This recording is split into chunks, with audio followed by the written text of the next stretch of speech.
Hi everyone. Thank you so much for tuning into my tarot channel.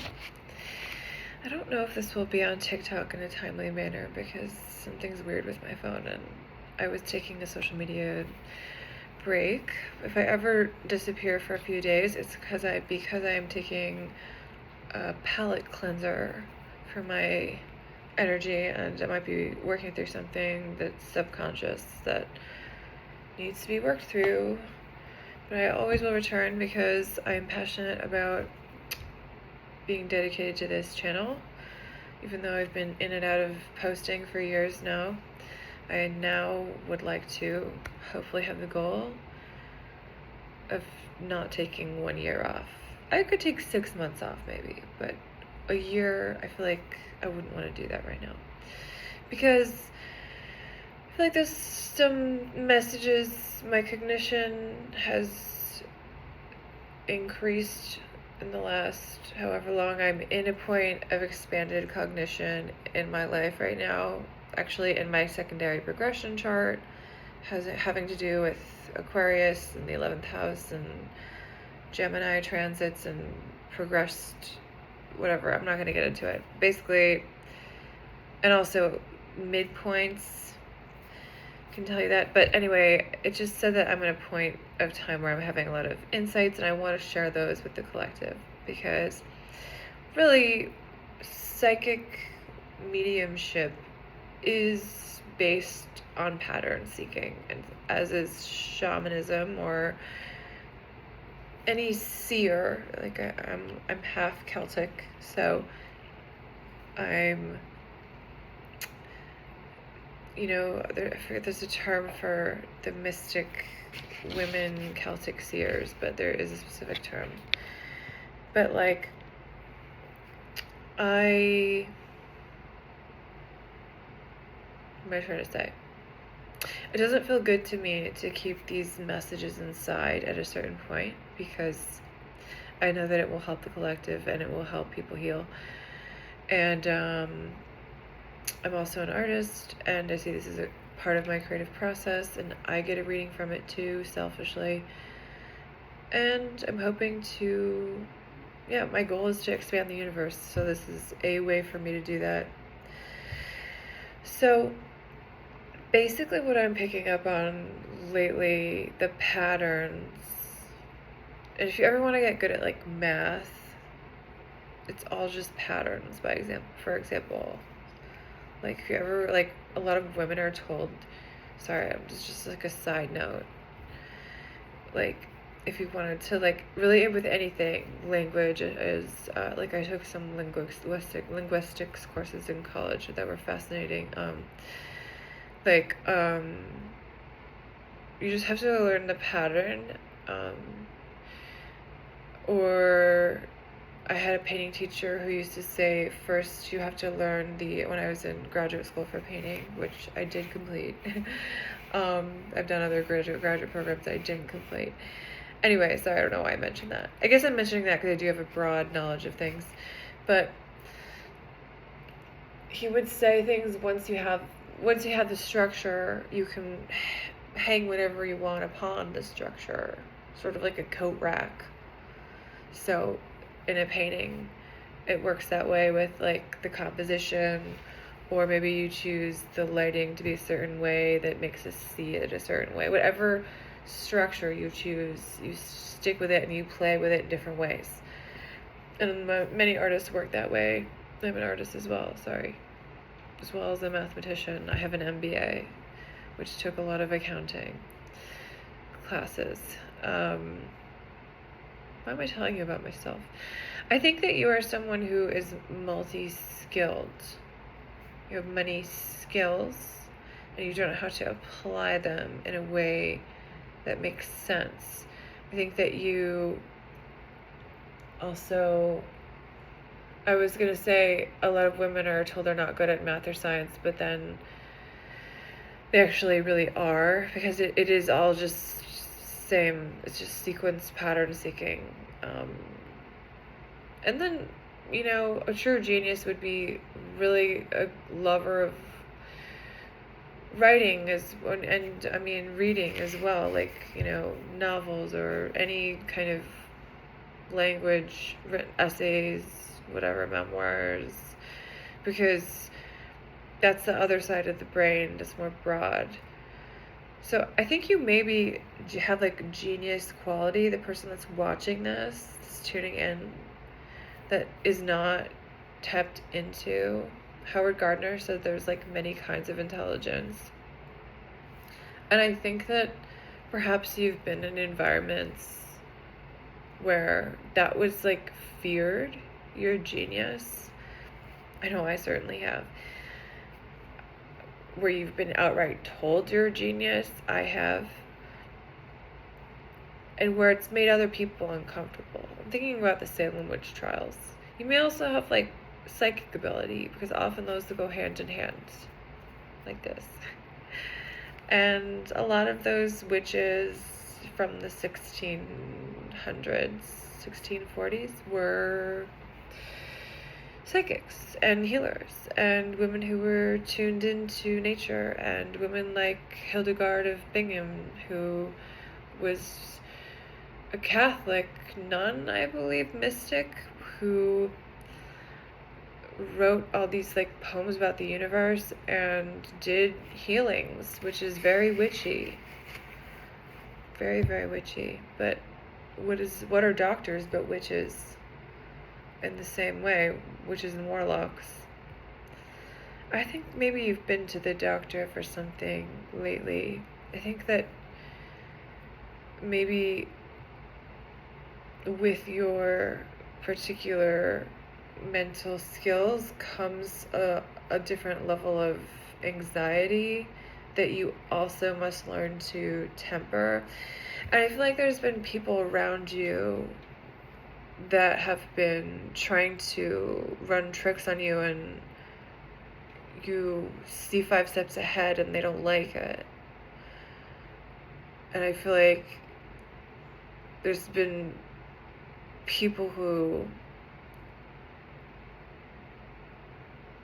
what is it from Prince? It's like, it's some Prince like clip where he's like, I can't be played. Like, he just says something like, nobody can play me unless they want to be played, or something like that. I think he was a Scorpio. Like, and that's kind of your energy, that like you maybe have been through a lot of stuff and you're like,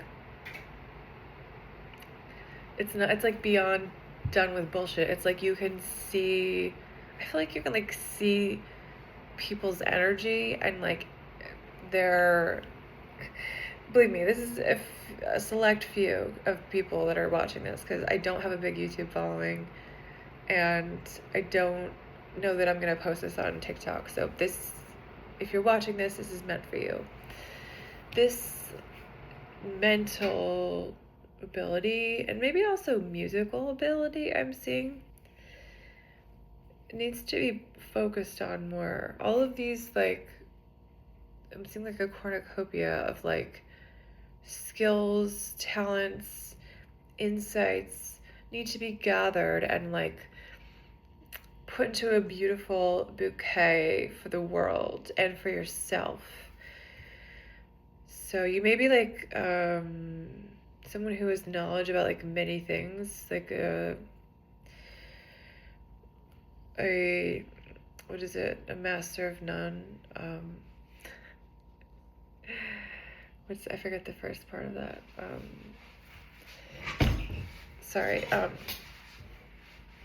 There's another part to that. I'll think of it. I'll put it in the comments. I'm just brain farting because I keep thinking of this image of a flock of birds in a V, like a geese, and I wonder if the goose symbolism has something to do with your life right now. For me, my basic reading of the goose is not being, just being the psychic person that I am that spends a lot of time in nature, is about being one of the flock. And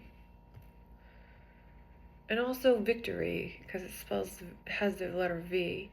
I'm really into numerology and Chaldean charts, and I won't do the numerology. I don't know off the top of my head what that is, what V is, but every letter has a number for it. And then that number relates to a planet, which relates to astrology. Anyway, I think you're realizing a lot of the things in your life are interconnected, and it's bringing you a lot of power. And you're realizing also that, like, there's a lot of magic in your mind, just like in general. Like, you could like escape in your mind, and just, I'm seeing maybe you're a researcher.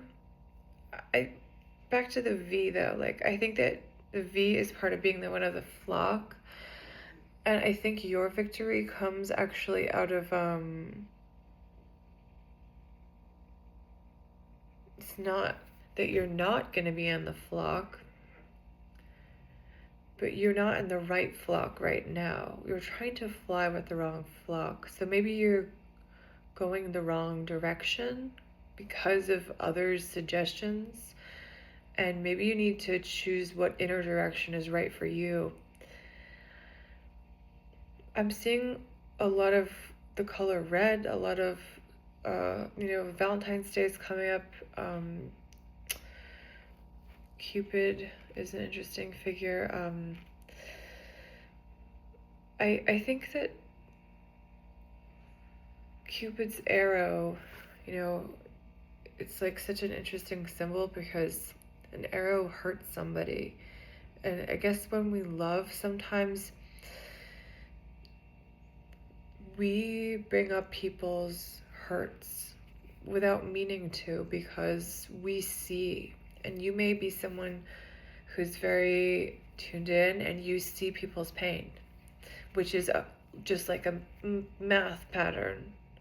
Actually, if you've ever taken a human services, like, basic therapy, how to be a therapist course, which I've taken, it talks about how people's backgrounds, it's like a math problem. People are set up for their trauma. A plus B equals C.